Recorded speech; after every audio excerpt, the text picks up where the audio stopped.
Hello, students. Welcome back to the pages of past. As you know, I'm Sanjay and I teach history. And if you remember, we were discussing about French Revolution, and so far we had discussed the four major reasons why French Revolution took place. And those four reasons are namely social, political, economic, as well as intellectual. So, while discussing social reasons, we had seen that the French society in 18th century was divided into three states. First two states, clergy and nobility, were the privileged classes.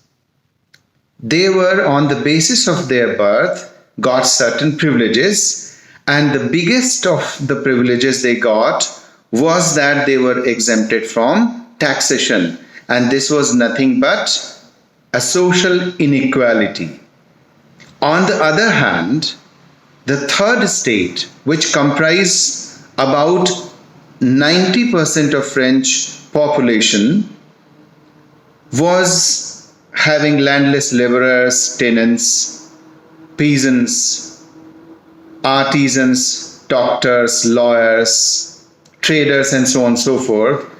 And they were the only class who used to pay taxes. And the upper two classes held 60% of the entire landmass of France, and the rest 90% was having just 40%. So you can imagine how unequal the society was.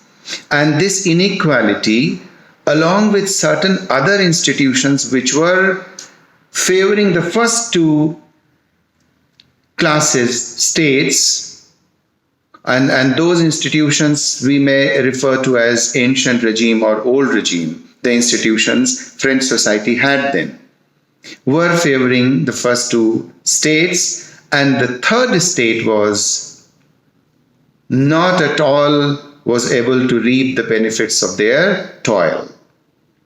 And whatever they did for the French monarch.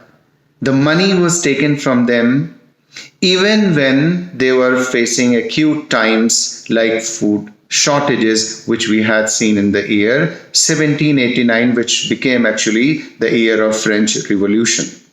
On 14th of July, when the Bastille was battered, the French Revolution formally began. But before that, they were facing acute shortages of food grains and all.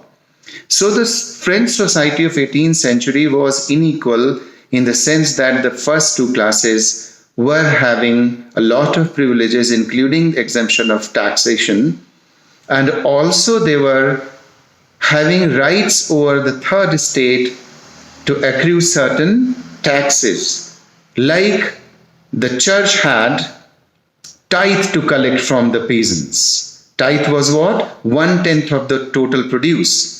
And similarly, there were certain other taxes which we will be dealing with when we will discuss about the economic causes of French Revolution. But apart from these things, we must also know that the French society was, as so far as political ideas were concerned, had, or rather entire Europe had an idea of divine kingship. So what this divine kingship was, that the king is ordained by the Lord himself, by God himself, and he is the shadow of God on earth. That way, he is by birth ordained to rule masses.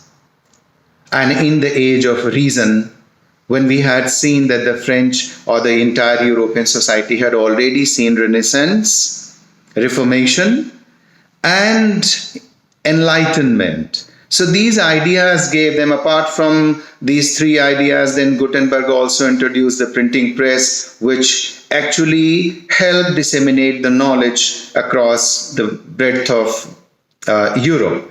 So that way the French society, and that too, if you remember, we were talking about the middle classes, which was part of third state called bourgeoisie. Bourgeoisie had all these intellectual elements, like I have named, if you remember, Maximilian Robespierre. Apart from him, there was certain Marat, who was also responsible. Then ideas of Rousseau, Hobbes, Locke, all these people were prevalent. So French society was gaining not only knowledge but also some power, some courage to ask questions on these privileges, and they have started actually making questions that how a mere person, a man like us, rule us, can impose taxation, and that too without giving us any representation in the running of the nation.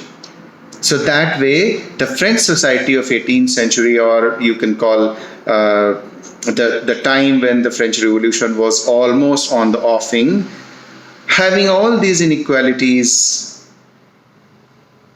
great impact on the minds of the people of France, and eventually leading to what we call French Revolution. And the monarch was an absolutist monarch, going back to Louis XIV. How this absolutist or absolutism can be defined? Absolutism is a term which is reserved for a king who has no boundaries, no foundation over his powers. There is no power whatsoever which can check his authority.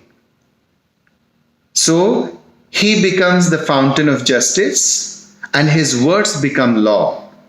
Such a rule is called absolutist, and this was the then French society. Friends, I'm stopping this brief lecture for you so that you can gradually come up with all these difficult terms which are foreign to you. And if you have any questions, you can ask me directly, maybe on the other platforms which are available, right? And keep jotting down all these terms which are difficult, which are French terms like ancient regime, etc., so that you are at par with my expectations and you are learning your lessons well. Thank you very much for today's lecture, and we shall continue for another brief lecture maybe very soon. Thank you very much.